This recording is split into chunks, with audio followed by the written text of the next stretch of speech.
Madagascar balayé par un violent cyclone. Il y a au moins 3 morts et 750 sinistrés, mais on craint un bilan beaucoup plus lourd. Les dégâts sont considérables, maisons détruites, routes impraticables, arbres déracinés. Les inondations ont aussi frappé la capitale, Antananarivo, faisant de nombreux sinistrés. Le cyclone a quitté la grande île, mais un autre est attendu les jours prochains. Madagascar est habitué à ce genre de phénomène. Chaque année, les tempêtes tropicales font des morts sur leur passage.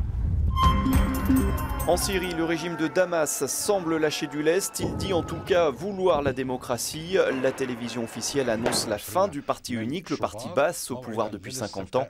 Selon elle, le principe du pluralisme politique sera inscrit dans le projet de constitution qui sera soumis à référendum le 26 février. La Russie salue un pas en avant. Pour la France, la priorité absolue reste le problème humanitaire. J'ai réuni à Paris les ONG humanitaires qui interviennent en Syrie. J'ai annoncé que la France dégageait un crédit supplémentaire d'1 billion d'euros qui va s'ajouter à ce que fait l'Europe. Et je pense que l'idée que j'avais lancée il y a quelques jours de corridors humanitaires permettant aux ONG d'atteindre les zones qui font l'objet de massacres absolument scandaleux devrait être reprise au Conseil de sécurité. Les Nations Unies doivent se prononcer ce jeudi sur un éventuel projet de résolution, mais une intervention en Syrie reste très peu probable, et ce malgré l'escalade de la violence dans un pays en proie au chaos, et plus seulement à Homs. Une bombe plus forte que les autres, et cette exclamation « que le ciel te maudisse, Bachar ». Baba Ammar est bombardé sans discontinuer depuis 24 heures. Dans les rues, les voitures sont incendiées, les maisons détruites. Le pire reste invisible, on commence à parler de crimes contre l'humanité. Dans ces maisons de Homs, on entasserait les cadavres sans sépulture, car chaque camp bombarde les cimetières de l'autre. On parle aussi de meurtres d'enfants, de viols, à tel point que même la Ligue arabe presse l'ONU d'intervenir. Mais les vétos chinois et russes bloquent toujours une intervention du Conseil de sécurité. Demain, l'Assemblée des Nations Unies doit se prononcer sur un projet de résolution. Il ne pourra être que symbolique. Hier, le futur homme fort de la Chine, Xi Jinping, était en visite aux États-Unis. Il a affirmé à Barack Obama qu'une intervention ne ferait qu'aggraver les choses.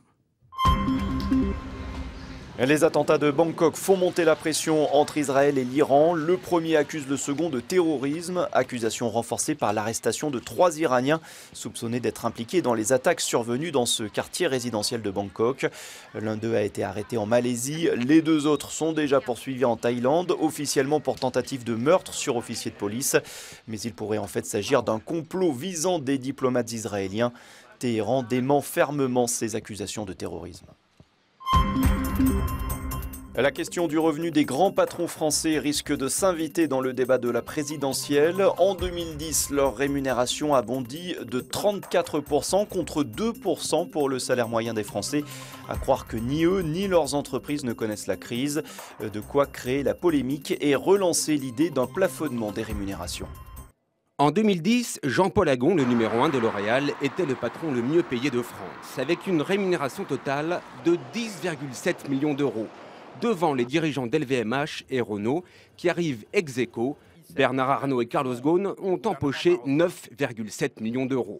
En 2010, la rémunération des patrons du CAC 40 a augmenté de 34%, soit en moyenne 4,1 millions d'euros pour chacun de ces 40 patrons, ce qui représente 250 fois le SMIC. Des montants bien trop élevés, estime le cabinet d'investissement qui a réalisé cette étude. Je pense que c'est extrêmement choquant. Dans les situations de crise, on attend l'exemplarité de la part des grands patrons. On attend cette exemplarité, elle n'est pas là. Je dis, ce n'est pas de bons patrons puisqu'ils ne sont pas exemplaires.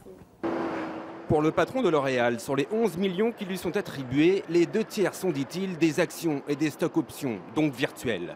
Pour son salaire fixe, il n'est selon lui pas choquant. Dans le monde entier, dans mon domaine par exemple, qui est celui de la cosmétique, c'est le niveau de salaire des grands dirigeants d'entreprises équivalentes.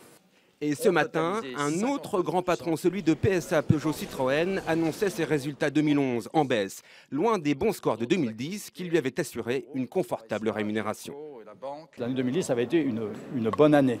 Une année sur laquelle nous avons versé des dividendes, nous avons versé un intéressement aux salariés et nous avons aussi versé une part variable aux dirigeants, ce qui est normal. L'année 2011, ceci va être radicalement différent. Sur la même période de 2010, le salaire moyen des Français n'avait progressé que de 2,1%. Étudier en France, c'est un luxe si on en croit un classement mondial. Paris occupe la première place de ce palmarès des villes où il fait bon étudier. Lyon est 14e. Outre le niveau des universités, la qualité de vie sur les campus et les frais de scolarité ont été pris en compte. Et c'est ce qui fait pencher la balance. Paris, ville idéale pour les étudiants. Devant Londres, Boston et Melbourne, la capitale a décroché la première place d'un classement mondial des villes étudiantes. Une grande première. Et une surprise aussi, car d'habitude, ce sont les universités américaines et anglaises qui décrochent tous les honneurs, grâce à leurs recherches surtout. Mais cette fois-ci, le palmarès établi par une société britannique prend en compte des critères inédits. La qualité de vie par exemple, le coût de la scolarité ou encore la réputation des diplômés auprès des employeurs. Ces critères permettent ainsi à la ville de Lyon d'apparaître dans le classement à la 14e place et Toulouse, elle, obtient la 46e place. La France donc, mais aussi l'Europe, occupe le haut de ce classement. Une performance due surtout au faible coût de scolarité.